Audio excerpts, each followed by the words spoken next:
కాంగ్రెస్ కార్యకర్త కారుపై గుర్తు తెలియని వ్యక్తులు పెట్రోల్ పోసి నిప్పుంటించారు.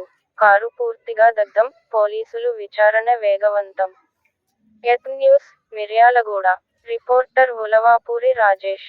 ఈరోజు తెల్లవారుజామున సుమారు 1:30 అర్ధరాత్రి 2 గంటల సమయంలో దామరచర్ల మండలం వాడపల్లి గ్రామం లక్ష్మీపురం కాలనీ పరిధిలో Ranapongu Jayaraju car, AP 29B3780 Swift, ఇంటి 6 బయట పార్క్ చేసి ఉంచారు.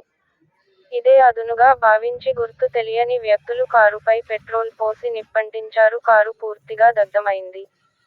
ఇటీవల కాలంలో రణపొంగు జయరాజు బీఆర్ఎస్ పార్టీ నుండి కాంగ్రెస్ పార్టీలోకి చేరడం జరిగింది. ఈ సందర్భంగా జయరాజు మాట్లాడుతూ ఇది కావాలని నాపై దాడికి దిగాలని నిందితులు వచ్చారని, ఇంట్లో మనుషులు ఉండేది చూసి వారు నా కారుపై పెట్రోల్ పోసి తగలబెట్టారని వాపోయాడు. కావున పోలీసు వారు విచారణ వేగవంతం చేసి నాకు నా కుటుంబానికి రక్షణ కల్పించాలని, దుండగులుపై కఠిన చర్య తీసుకొని నాకు న్యాయం చేయాలని కోరారు.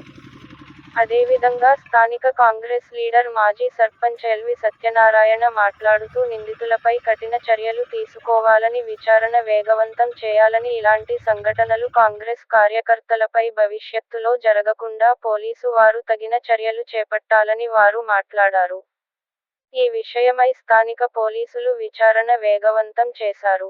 ఇలాంటి దాడులు భవిష్యత్తు రోజులో జరగకుండా చూసుకోవాలని మాజీ సర్పంచులు ఎల్వి సత్యనారాయణ, సుబ్బయ్య, బాబు, సైదులు, బతుల సీను, పద్మారెడ్డి, రామయ్య, చెన్నయ్య, మహమ్మద్ అలీ మరియు కాంగ్రెస్ నాయకులు కార్యకర్తలు కోరారు.